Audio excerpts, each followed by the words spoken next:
दुशासन,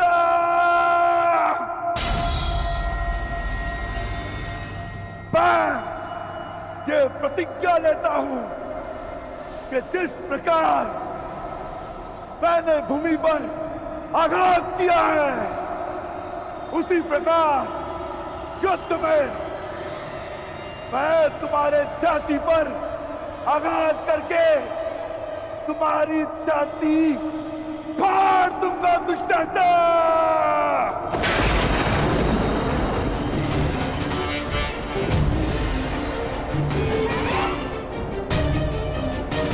तुम्हारे छाती के लहू से याज्ञसेनी के केश धोऊंगा।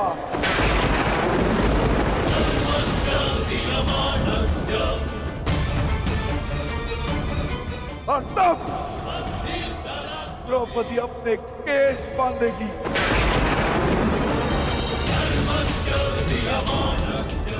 तुम्हारे छाती का लहू पीकर मैं अपनी प्रतिज्ञा पूरी करूंगा।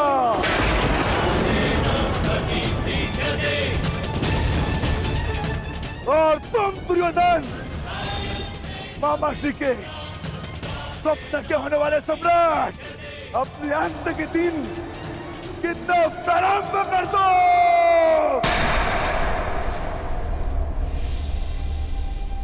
दुर्योधन, मुझे तो भय लग रहा है भीम का।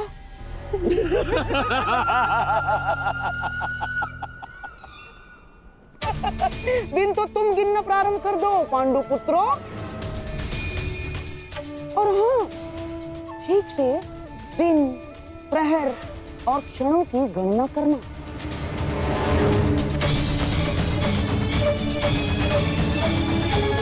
कहीं चूक गए तो फिर से वनवास। जाओ जाओ जाओ जाओ। अवश्य गिनेंगे मामाश्री।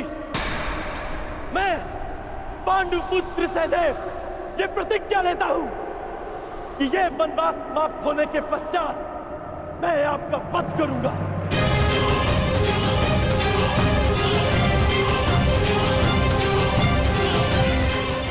मेरा वध?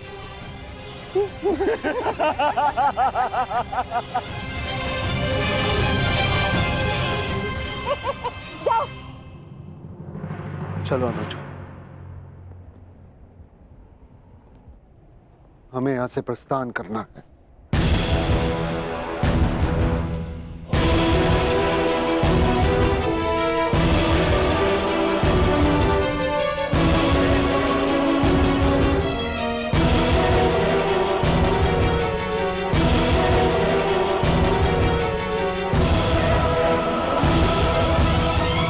तेरा वर्ष स्मरण रखना।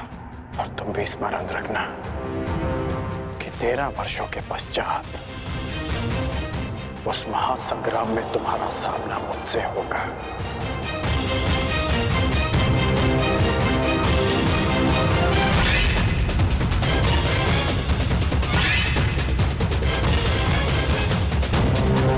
आओ मेरे सम्राट, पांडवों के इंद्रप्रस्थ को अब दुर्योधन की विजय का प्रतीक बनाते हैं।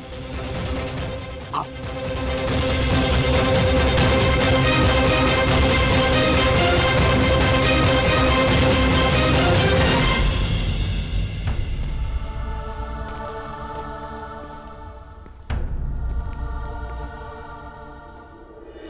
नारायणं नमस्कृत्य नरं चैव नरोत्तमम् देवीं सरस्वतीं व्यासं ततो जयम् उदीरयेत्। नारायणं नमस्कृत्य नरं चैव नरोत्तमम् देवीं सरस्वतीं व्यासं ततो जयम् उदीरयेत्।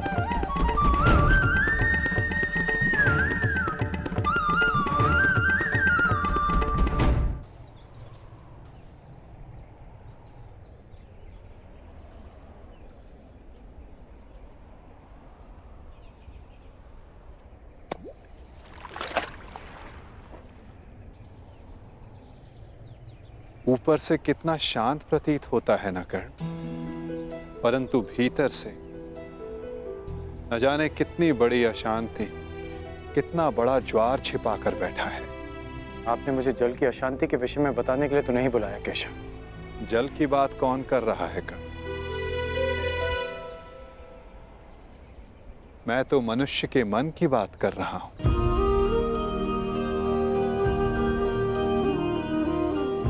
मैंने तुम्हें यह कहने के लिए बुलाया है कर्ण कि अब भी अवसर शेष है। अपने मन की शांति पा सकते हो तो बोलो कर्ण, इतना बड़ा अनर्थ देखने के पश्चात भी क्या तुम अब भी दुर्योधन का पक्ष चुनोगे? किसका पक्ष चुनो केशव? किसने उचित किया, किसने अनुचित? किसने धर्म किया, किसने अधर्म? कौन था उस सभा में जो उस पाप के लिए उत्तरदायी नहीं था? हाँ, इस अनर्थ के लिए दुर्योधन अवश्य उत्तरदायी था, परंतु पांडव भी कम दोषी नहीं थे। सब दोषी थे।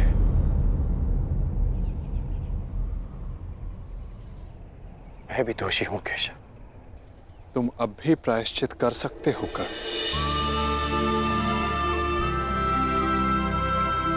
कर सकता हूं केशव, परंतु अब प्रायश्चित का नहीं, दंड पाने का समय है। अपने कर्मों का फल पाने का समय है। अनिच्छा से ही सही, परंतु द्रौपदी का अपमान होते हुए मैंने भी देखा। विवश होकर मैंने पांचाली को वेश्या कहा। एक स्त्री के लिए मेरे मुख से ऐसे शब्द निकले केशव।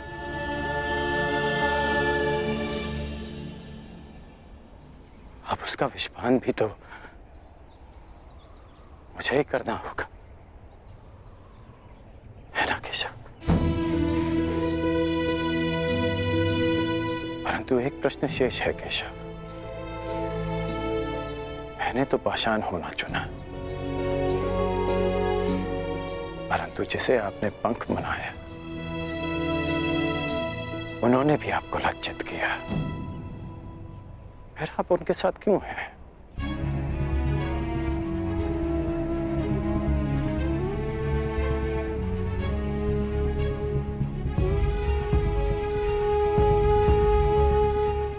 यही प्रश्न उस पंख ने भी मुझसे किया था और जो उत्तर मैंने उसे दिया वही उत्तर मैं तुम्हें भी दूंगा कर्ण।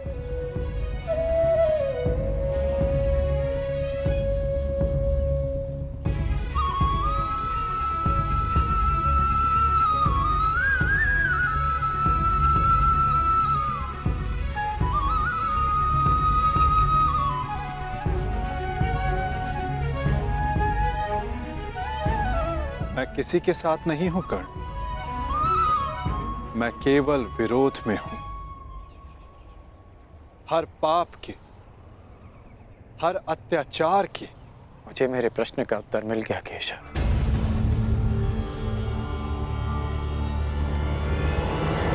परंतु हमारे मार्ग अलग है। अब हम सीधा युद्ध में मिलेंगे केशव, जहां मैं दुर्योधन का साथ दूंगा। अपना कर्तव्य निभाने के लिए नहीं, परंतु द्रौपदी के साथ जो पाप हुआ उसका परिणाम भोगने के लिए। मैं जानता हूं केशव कि 13 वर्षों के पश्चात एक महासंग्राम होगा, एक महाभारत होगा। जहां आप मेरे विरुद्ध खड़े होंगे, आप अपना धर्म निभाइए और मैं अपना धर्म निभाकर अपना पश्चाताप पूर्ण करूंगा।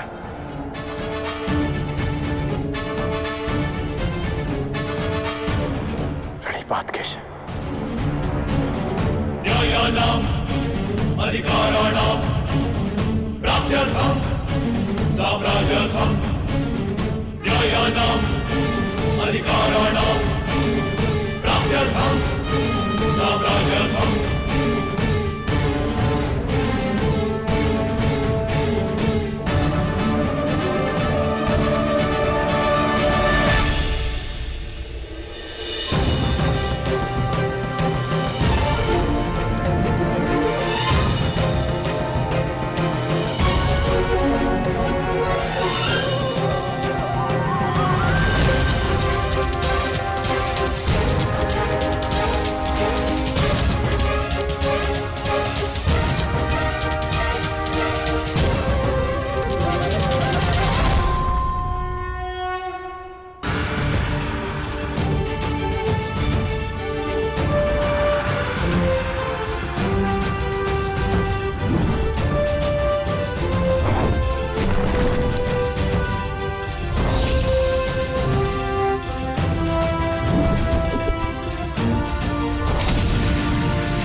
उत्तम, अति उत्तम।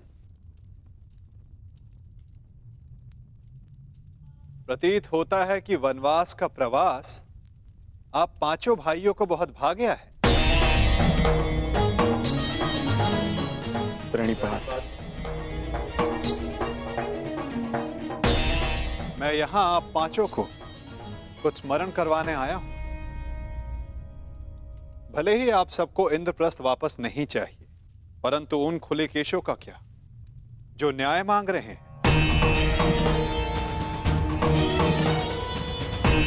इस भांति वनवास के प्रवास का आनंद उठाकर आप इन खुले केशों को न्याय दिलवाएंगे?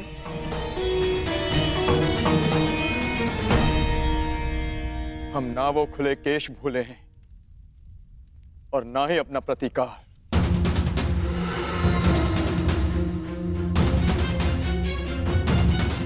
हम युद्ध की तैयारी कर रहे हैं माधव। जो युद्ध होगा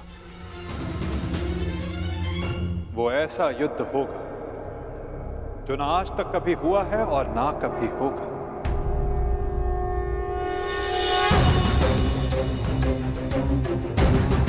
तुम्हें पता ही नहीं पार्थ कि युद्ध में तुम्हारे समक्ष कौन कौन होंगे। दुर्योधन, दुशासन, जयद्रथ, द्रोण, भीष्म, अश्वत्थामा और सबसे महत्वपूर्ण योद्धा अंगराज कर्ण।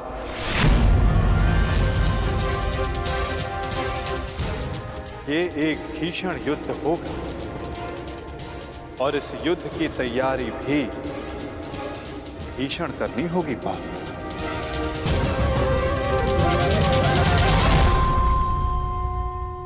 तो हम क्या करें माधव? हमारा मार्गदर्शन कीजिए।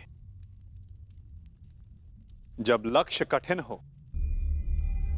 तो मार्ग भी सरल नहीं होता पार्थ। एक कठिन मार्ग से जाना होगा, एक कठिन यात्रा करनी होगी पार्थ।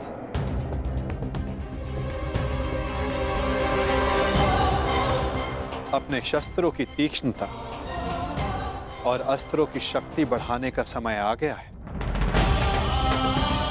वैसे आचार्य द्रोण ने तुम्हें कई दिव्य अस्त्रों की दीक्षा दी है, परंतु तुम्हें अब भी एक महत्वपूर्ण अस्त्र पाना शेष है पार्थ।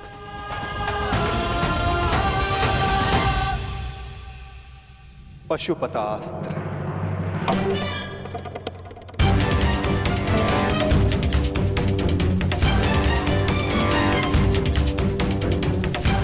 भगवान शिव का महाप्रलयंकारी अस्त्र। हाँ पार्थ, भगवान शिव को प्रसन्न करो, कैलाश जाकर उनसे इस महान अस्त्र की दीक्षा लो।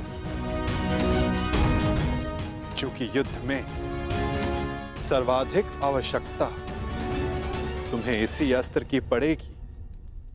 ठीक है माता, जैसा आप चाहते हैं वैसा ही होगा। मैं आज अभी कैलाश के लिए प्रस्थान करता हूं। तुम्हारी सफलता की कामना सहित मैं तुम्हें विदा करता हूं पार्थ, परंतु फिर से स्मरण करवाता हूं, मार्ग बहुत कठिन होगा और बाधाएं बहुत भयंकर।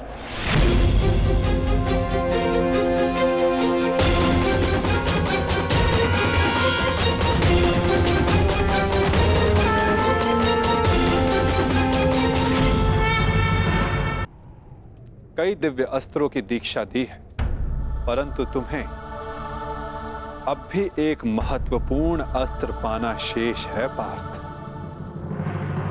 पशुपतास्त्र। परंतु फिर से स्मरण करवाता हूं, मार्ग बहुत कठिन होगा और बाधाएं बहुत भयंकर।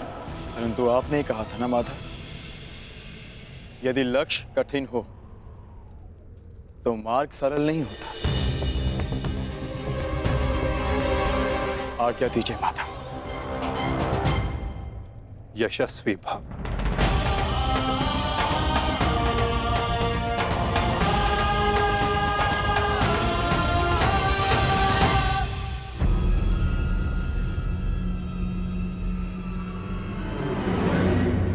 क्या हुआ माधव? अब वहां देखकर मुस्कुराए क्यों? क्या था वहां? गुप्तचर, जो गुप्त नहीं रह पाया। सुना क्या कहा गुप्तचर ने? अर्जुन पशुपतास्त्र लेने कैलाश पर्वत जा रहा है और मेरा ये महान पुत्र यहाँ चैन से बैठकर बंसी बजा रहा है। मैं अंधा हूं, फिर भी तुम्हारा भविष्य देख सकता हूं।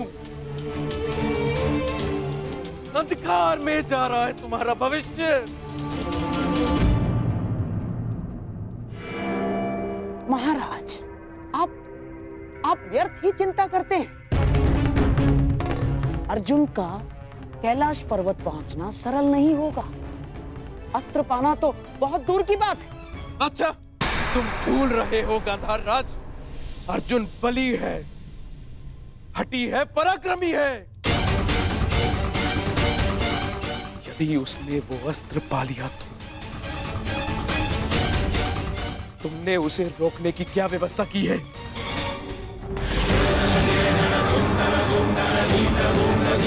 महाराज, आप क्या समझते हैं? इतने दिनों से महर्षि दुर्वासा का सत्कार हम यूं ही कर रहे हैं। महर्षि दुर्वासा के वरदान में बल है, तो श्राप महाबलशाली है।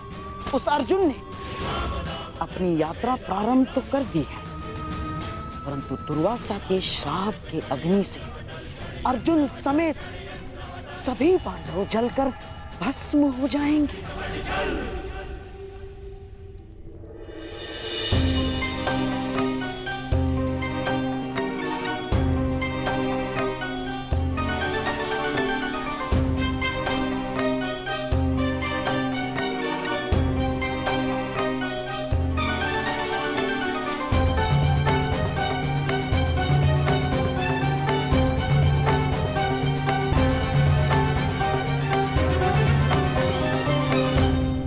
प्रणाम महर्षि। आशा करता हूं कि हस्तिनापुर के आतिथ्य से आप प्रसन्न हैं। अति प्रसन्न हैं गांधार नरेश। आपके भांजों के परिश्रम और सेवा से हम अत्यधिक प्रसन्न हैं। वरदान मांगो।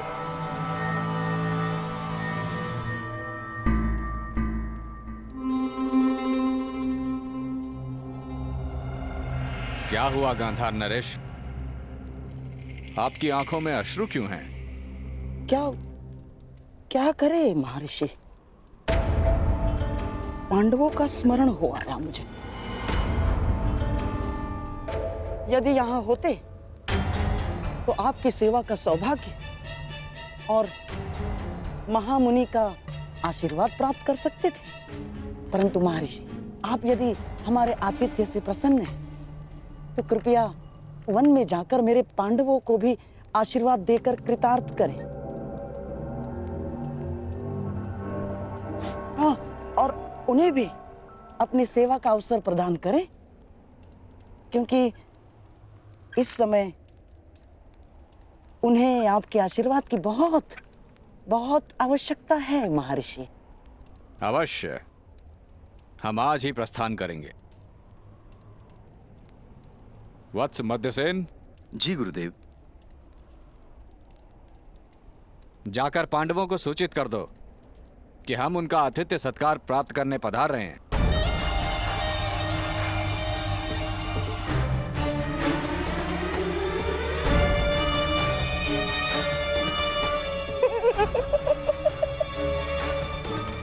भूखे ब्राह्मण के श्राप से अधिक विध्वंस कुछ नहीं होगा दुर्योधन। और विशेषकर तब जब ब्राह्मण दुर्वासा जैसा हो, जिनका क्रोश और श्राप दोनों उनके वश में नहीं होते। बेचारा अर्जुन पशुपतास्त्र पाने से पहले दुर्वासा मुनि का शापास्त्र पा लेगा और उसमें भस्म हो जाएगा। अब तुम ही बताओ दुर्योधन, पांडव 10,000 शिष्यों के साथ दुर्वासा को भोजन कैसे कराएंगे?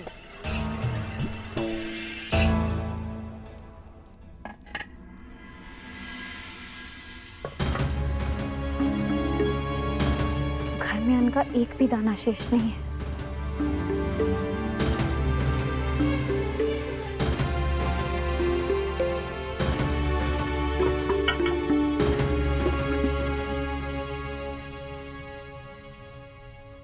प्रणाम।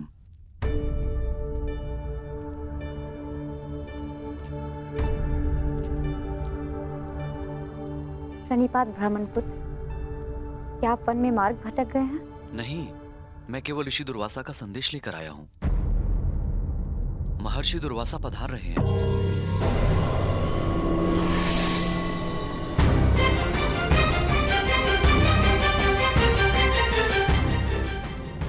निवेदन है कि उनके और उनके 10,000 शिष्यों के सत्कार की व्यवस्था करें।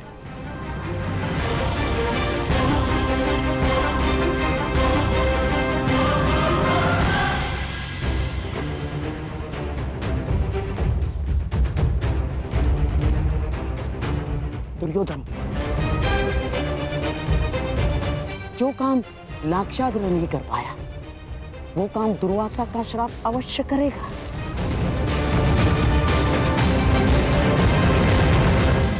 हे ईश्वर, घर में अन्न ही नहीं है, मैं कैसे उनका सत्कार कर पाऊंगी?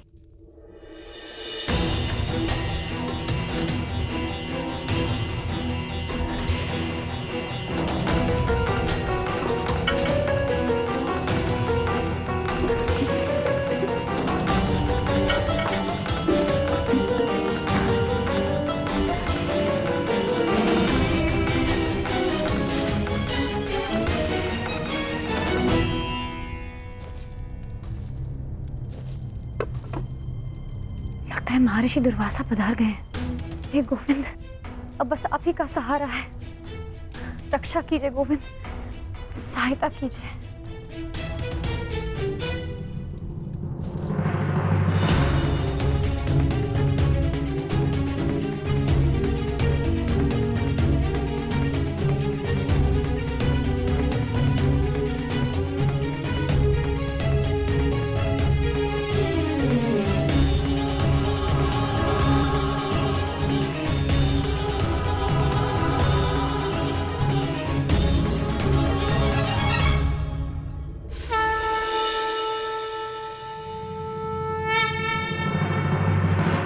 समस्या में हूं गोविंद, रक्षा कीजिए। सखी, भूखे पेट मुझे कुछ नहीं सूझता। पहले मेरी शुद्धा पूर्ति की व्यवस्था करो, उसके पश्चात ही मैं तुम्हारी समस्या का समाधान कर पाऊंगा। परंतु सखा। सखी, मुझे भूख लगी है। अब जो कुछ भी घर में है ले आओ, उसके पश्चात बैठकर बात करेंगे। जाओ जाओ।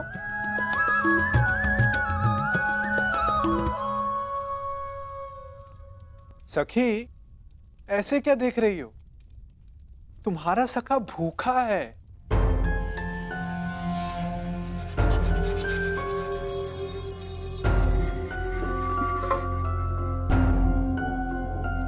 आपने तो समस्या और बढ़ा दी है सखा। घर में अन्न का एक भी दाना नहीं है। असत, तुम कब से इतनी कृपण हो गई सखी? अपने सखा से भोजन छिपा रही हो? हटो, मैं खुद ही देख लेता हूं।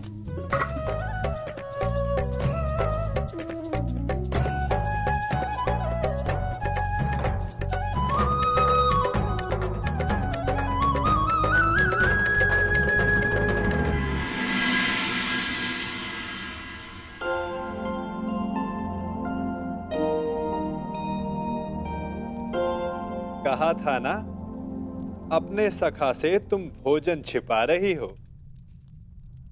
नारायणं नमस्कृत्य नरं चैव नरोत्तमं देवीं सरस्वतीं व्यासं ततो जयमुदीरये। नारायणं नमस्कृत्य नरं चैव नरोत्तमं देवीं सरस्वतीं व्यासं ततो जयमुदीरये।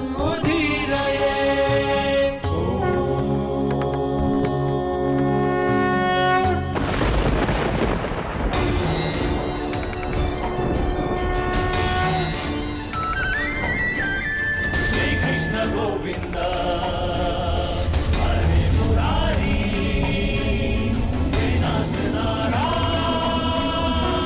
वासुदेवा।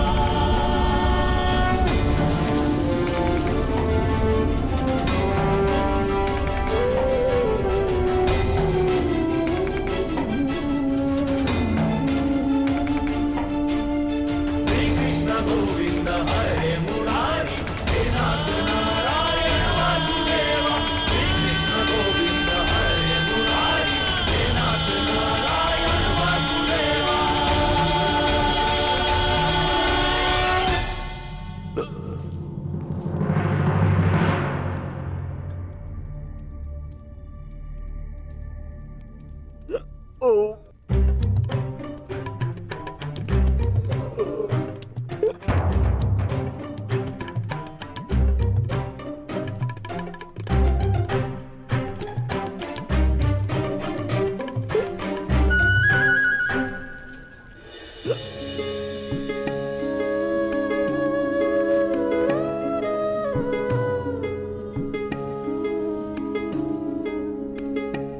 आनंद आ गया सखी, अब जाकर मेरी भूख शांत हुई।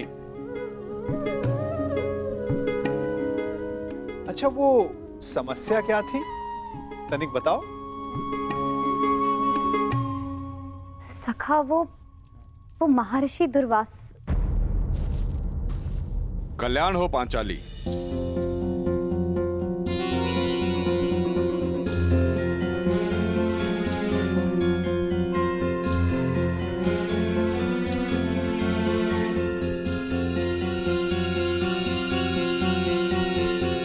प्रणिपात महर्षि। अखंड सौभाग्यवती भव।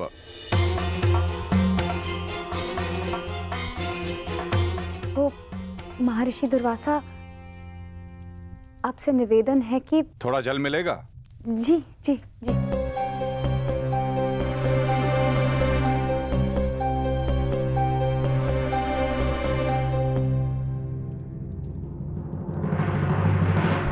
महर्षि, वो आपके शिष्य ने संदेश दिया था कि वो भोजन क्षमा चाहता हूं यज्ञसेनी, अब हम भोजन नहीं कर पाएंगे। हमारा पेट भर चुका है। कष्ट के लिए क्षमा चाहता हूं।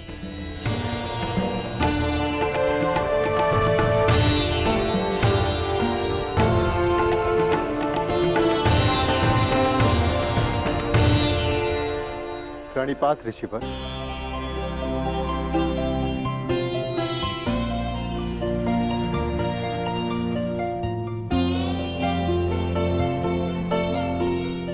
प्रणिपात महर्षि, आपका अचानक यहाँ आगमन? मुझे शकुनी ने कहा था मैं यहां आकर पांडवों का सत्कार ग्रहण करूं।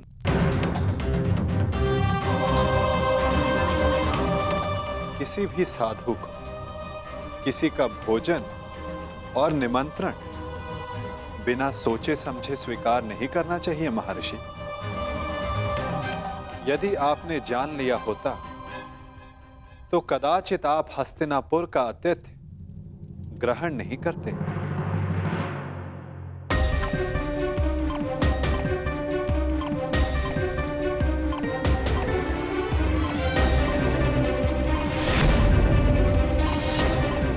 जीतने वाला दूसरे के राज्य पर 13 वर्ष का अधिकारी हो और हारने वाले को 12 वर्ष का वनवास और 1 वर्ष के अज्ञातवास पर जाना होगा। उन कौरवों ने केवल तुम्हारे साथ ही नहीं अपितु मेरे साथ भी छल किया है।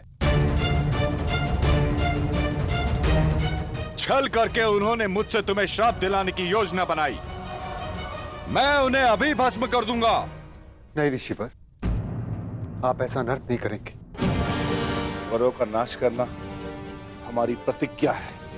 तो मैं तुम्हें आशीर्वाद देता हूं कि तुम अपने प्रयोजन में अवश्य सफल होंगे।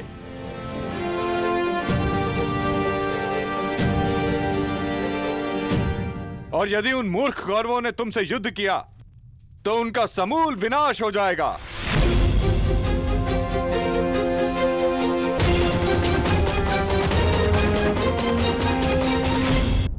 वाह शकुनी, वाह! क्या उत्तम प्रयत्न किया है तुमने।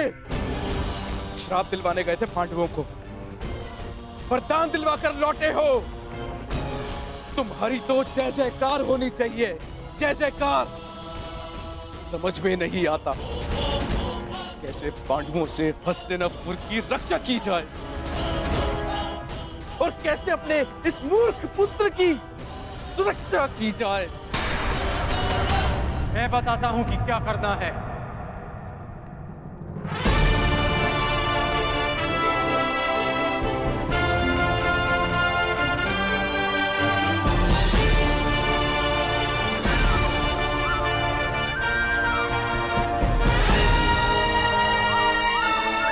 वही करना है जो गांधार राज युवराज को कभी नहीं करने देना चाहते हैं।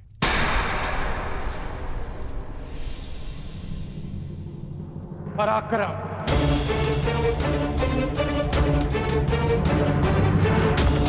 यदि अर्जुन अपनी शक्ति बढ़ा रहा है तो हस्तिनापुर को भी अपना बल बढ़ाना चाहिए। परंतु कैसे बढ़ाओगे बल अंगराज? क्या मेरे सम्राट दुर्योधन को भी कैलाश पर्वत भेज दिया जाए अंगराज? नहीं गांधार राज, ये संभव है दिग्विजय यात्रा करके। दिग्विजय? हमें भारत के सारे राज्यों को हस्तिनापुर के छत्र के नीचे लाना होगा, क्योंकि युद्ध तो होना ही है और युद्ध में सैन्य शक्ति का महत्व किससे छिपा है। हमें दिग्विजय करके हस्तिनापुर का बल बढ़ाना होगा। परंतु दिग्विजय करेगा कौन? हस्तिनापुर का सेवक करेगा।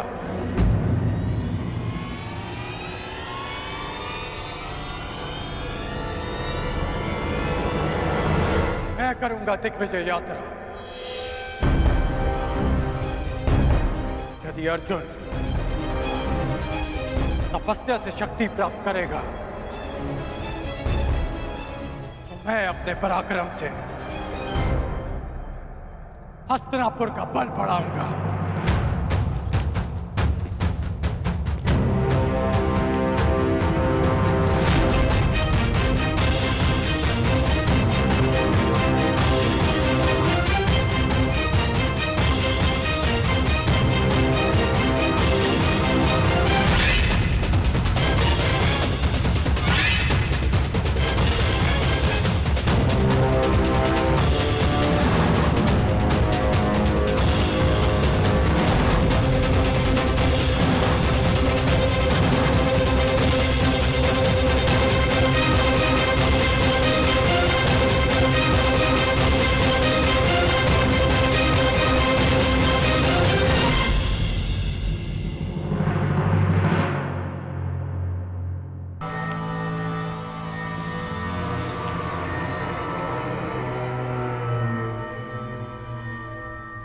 ये क्या मामा श्री?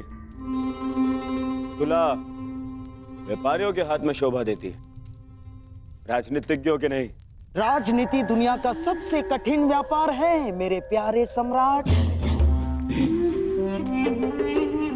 जहां शत्रु का लाभ और अपनी हानि ठीक से तोली नहीं गई तो पराजय का मुख देखना पड़ता है दुर्योधन।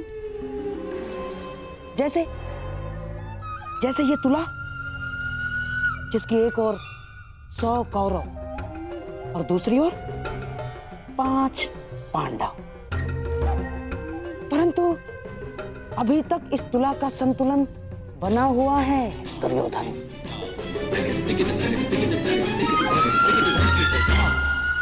और ये है दिग्विजय, और दिग्विजय के पश्चात शक्ति का संतुलन हमारे पक्ष में होगा।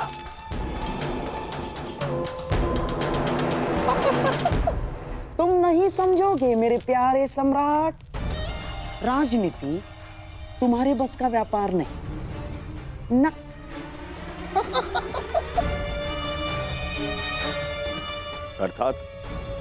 अर्थात एक चतुर राजनीतिज्ञ के लिए यह आवश्यक है कि अपनी शक्ति बढ़ाने के साथ साथ शत्रु की शक्ति का नाश भी करे।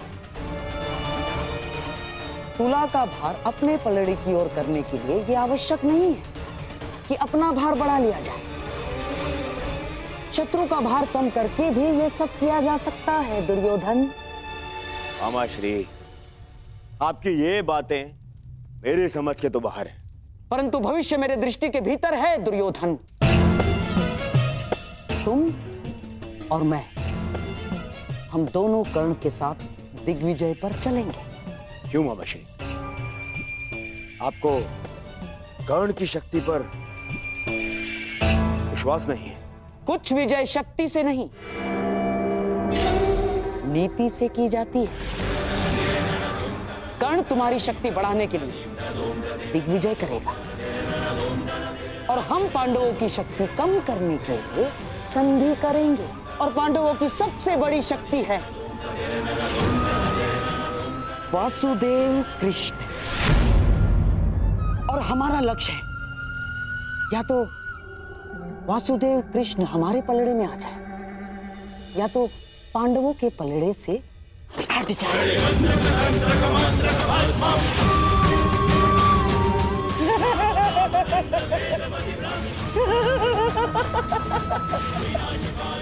बस इतना कर लो मेरे प्यारे सम्राट, तो सदैव के लिए भारतवर्ष तुम्हारा। वासुदेव कृष्ण।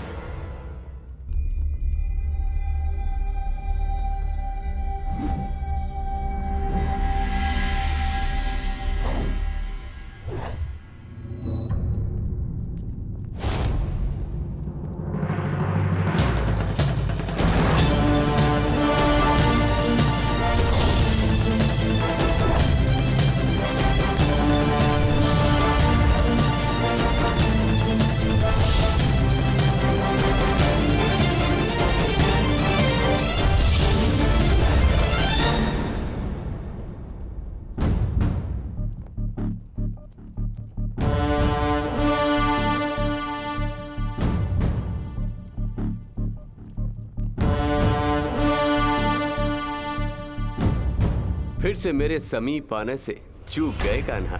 चूंकि आपकी दृष्टि है ही इतनी तीक्ष्ण दाऊ।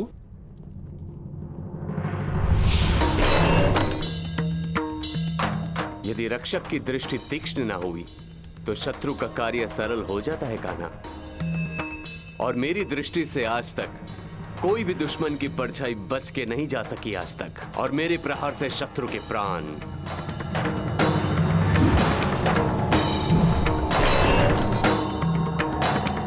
और यदि कोई ऐसा वीर आया जिसे आक्रमण करने से ना रोक सके तो?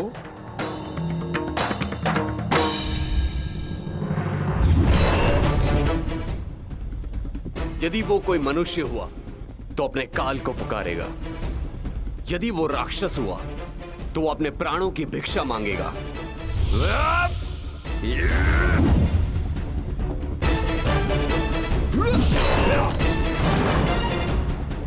और यदि वो देवता हुआ तो वो पछताएगा कि उसने अमृत पान क्यों किया। और यदि आक्रमण करने वाला देव दानव मनुष्यों से अधिक शक्तिशाली हुआ तो? द्वारिका की रक्षा कैसे होगी दाऊ? तुम्हारे और मेरे रहते हुए भला द्वारका की ओर कौन खड़ा रह सकता है?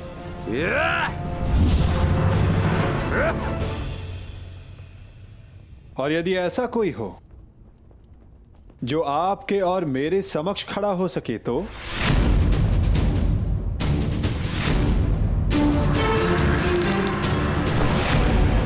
क्योंकि जिसका सामना हमसे होने वाला है दाऊ, वो स्वयं में एक पहेली है।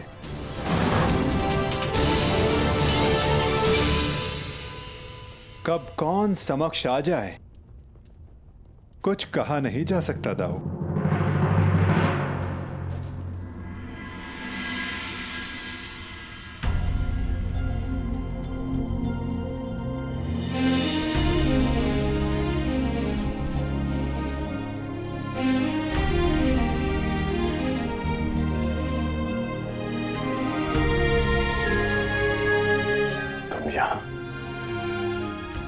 हाँ, सुना है तुम दिग्विजय पर जा रहे हो, इसीलिए तुम्हें शुभकामना देने चली आई। तुम्हारा मुख बता रहा है कि तुम शुभकामना देने नहीं, किसी प्रश्न का उत्तर लेने आई हो। प्रश्न तुम जानते हो कर्ण।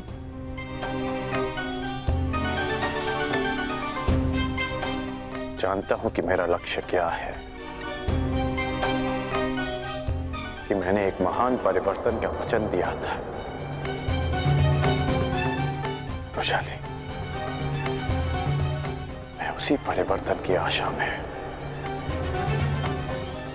दिग्विजय पर जा रहा हूं। वचन तुमने अपनों की सुरक्षा का भी दिया था कर्ण। हाँ वैशाली, क्या कोई असुरक्षित है?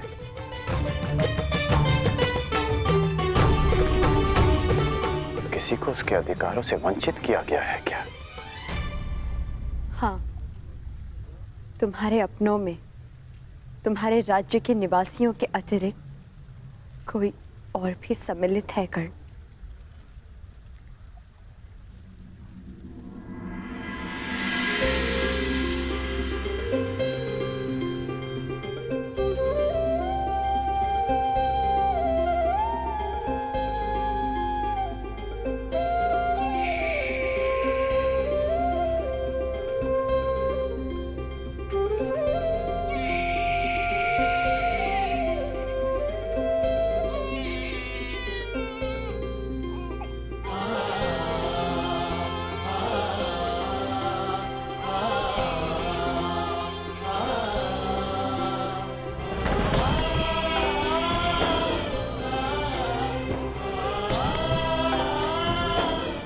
आपका पुत्र अंगराज।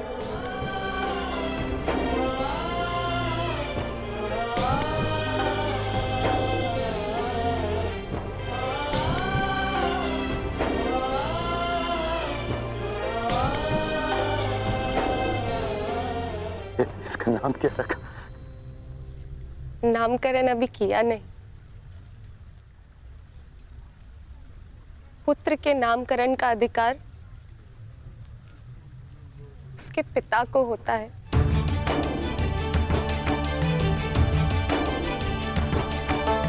मेरा मानना है कि वृक्ष पर सबसे पहला अधिकार भूमि का होता है, बीज का नहीं। उसी भांति एक संतान पर सबसे पहला अधिकार उसकी माता का होता है, जो 9 महीने अपने गर्भ में से रखती है। इसलिए सुप्रिया,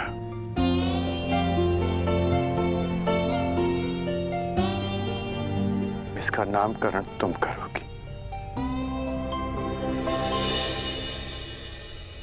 ऋषिकेतु।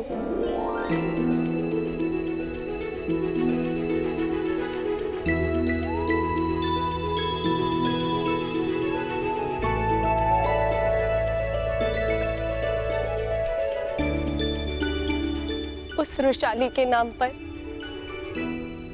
जिसके त्याग के कारण मैंने आपको पति के रूप में पाया, मैं उसका नाम अपने पुत्र को देना चाहती हूँ।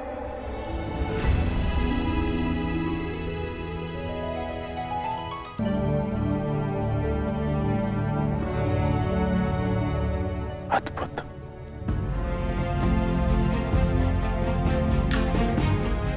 ये नाम सदा इसे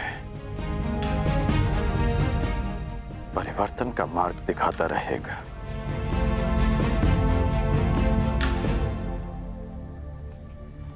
सुप्रिया, मैं नहीं जानता कि दिग्विजय पूर्ण होने में कितने वर्ष लगेंगे,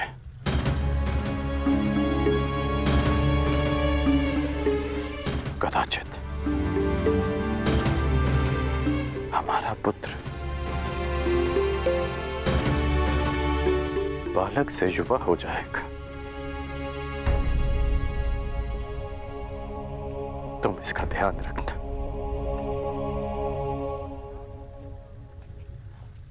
इसे कर्ण मत मनने देना।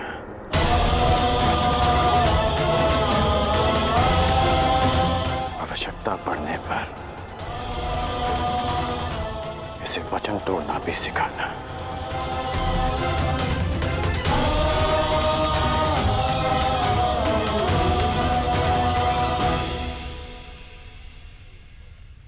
परंतु युवराज के लिए आप दिग्विजय पर क्यों जा रहे हैं? मैं युवराज के लिए नहीं, परिवर्तन के लिए जा रहा हूं। मेरी इच्छा है कि मेरी संतान एक नए भारत में पले, परिवर्तित भारत में, जहां कोई अन्याय ना हो, अत्याचार ना हो, कोई भेदभाव ना हो, जहां श्रेष्ठता जन्म से सिद्ध ना हो, अपितु कर्म से सिद्ध हो, जहां किसी और कारण को नियमों में बांधकर एक स्त्री का चीरहरण ना देखना पड़े।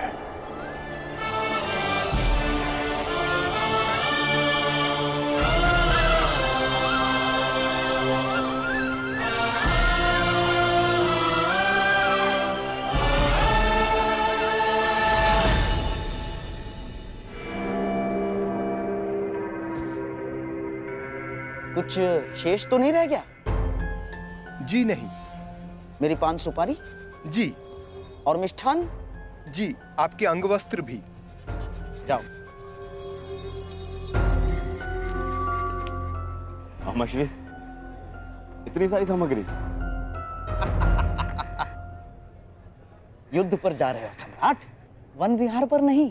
और ये सारी वस्तुएं महत्वपूर्ण हैं। हर एक वस्तु काम की है, जैसे पान। पान इसलिए कि रात्रि तुम जग सको। किसे ज्ञात शत्रु रात्रि में आक्रमण कर दे। और हाँ, मिष्ठान्न इसलिए कि आवश्यकता पड़ने पर भूखा ना मरना पड़े। अतिरिक्त अंग वस्त्र भी ले लिए मैंने, आवश्यकता पड़े तो ले लेना। ये सब क्या है गांधार नरेश?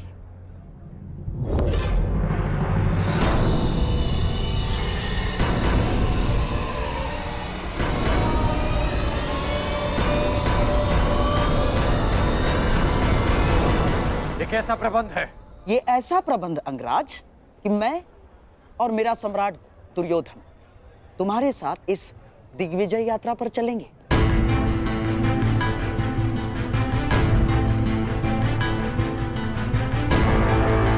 परंतु इसकी क्या आवश्यकता है? आवश्यकता है अंगराज, आवश्यकता है। तुम उन राजाओं पर विजय तो पालोगे, परंतु उनके समक्ष संधि की शर्तें कौन रखेगा? मैं।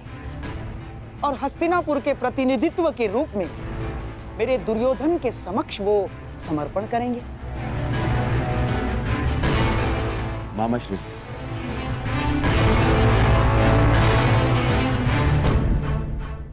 मित्र, मैं केवल इसलिए चल रहा हूं ताकि अपनी आंखों से तुम्हें सभी राजाओं पर विजय प्राप्त करते हुए देख सकूं। परंतु यदि तुम नहीं चाहते कि मैं साथ चलूं, तो हम नहीं जाएंगे। नहीं युवराज, आपकी इच्छा, इस सेवक के लिए आदेश है, मुझे कोई आपत्ति नहीं। तो ठीक है, हम दिग्विजय यात्रा का प्रारंभ द्वारका से करेंगे। पांचाल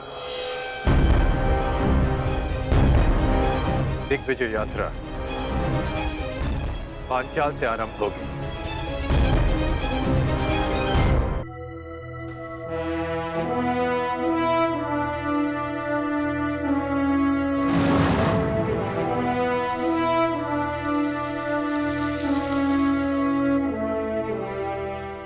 अब भी एक महत्वपूर्ण अस्त्र पाना शेष है पार्थ, पशुपतास्त्र।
इतनी शीघ्रता नहीं। मेरा लक्ष्य तुम्हें हानि पहुंचाना नहीं है, मुझे मार्ग दो। मार्ग में आए हो तो बिना युद्ध किए नहीं जा सकते। जो कुछ उस कुरु सभा में हुआ, उसके पश्चात पांचाल विष उगलने को तैयार होगा। और इससे पहले पांचाली के पिता अपनी पुत्री के अपमान का प्रतिकार करें। हमें उन पे आक्रमण करके उन्हें निशक्त करना होगा।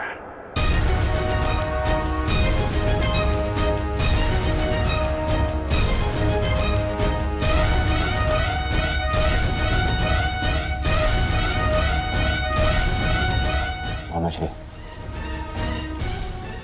शत्रु का पलड़ा अभी हल्का हो या बाद में, हमारा पलड़ा सदैव भारी रहेगा, क्योंकि हमारे पास कर्ण है।